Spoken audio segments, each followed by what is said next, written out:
Cadillac's first attempt at a plug-in vehicle was the 2014 Cadillac ELR Coupe.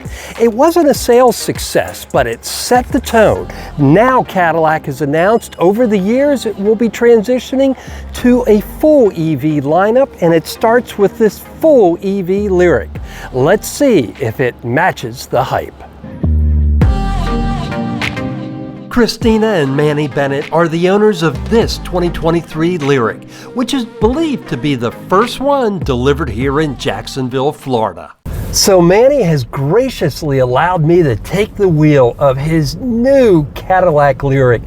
Manny, first question, how long did you have to wait for delivery on this car? It was roughly around 18 months.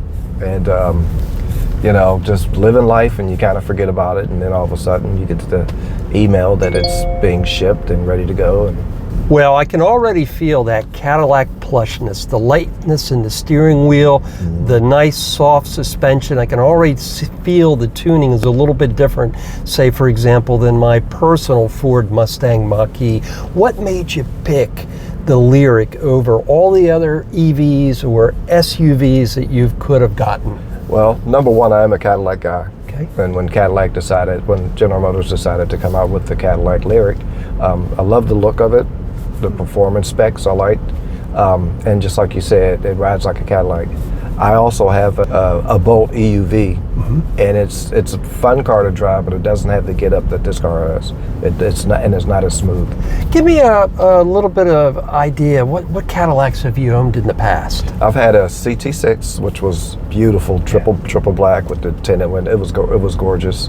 I've had an XT5. My daughter had a XT4, and way back, as long as I can remember, my mother always drove Cadillacs. She worked for GMAC, so she always drove Cadillacs, from the Coupe de Ville from way back in the 70s to the Seville in the mid-90s.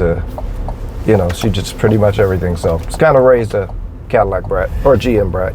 Now, Since you've followed Cadillacs, you've owned a lot of Cadillacs through the years, how does this compare? This, you know, Cadillac pulled out all the stops. They really did. I mean, as far as it has the softness, but it's also firm, and the seats, and just I can't say enough good things about it with the Cadillacs that I've owned. Cadillac pretty much threw everything and the kitchen sink. I'm going to start by telling you about the headlights. One of the things you're not going to get your traditional headlight. These are your actual headlights, and it's all LEDs. And a lot of times when you walk up to the car, you get a light up display. This whole thing lights up, and you get the Cadillac emblem that is really vivid, especially at night. It's a really cool feature. We also have upgraded 22-inch wheels. The actual standardized wheels are 20, but again, we got the upgraded 22-inch wheels.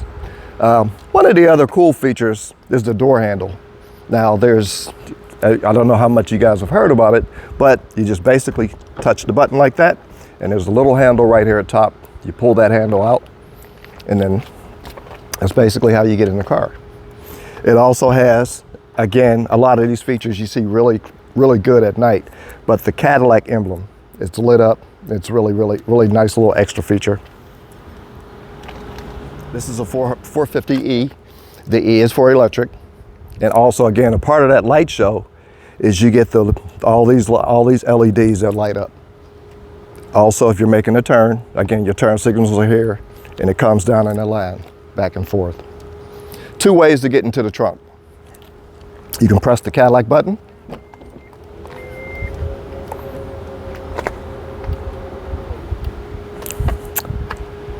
and it also has what they call a kick plate. So, and it works both ways. So if you have groceries or whatever, do like that, and then it's going to close on its own. The Lyriq has a 102 kilowatt-hour battery with an EPA estimated range of 312 miles, which Manny says is proving to be accurate based on his driving experience. Its peak charging speed is rated at 190 kilowatts. Now, was there ever any consideration of, say, something like a Tesla Model X or BMW iX, any of its competitors? You know, we looked at the Tesla, and at the time, financial wise, you know, you get a lot of money. You get a lot for your money with this Lyriq, because at the time the Teslas, the S's were going for like $120,000, and this is probably you know, it's around 65. So, and that's probably before the tax credit. Yes, that's before the tax. That's before the $7,500 tax credit.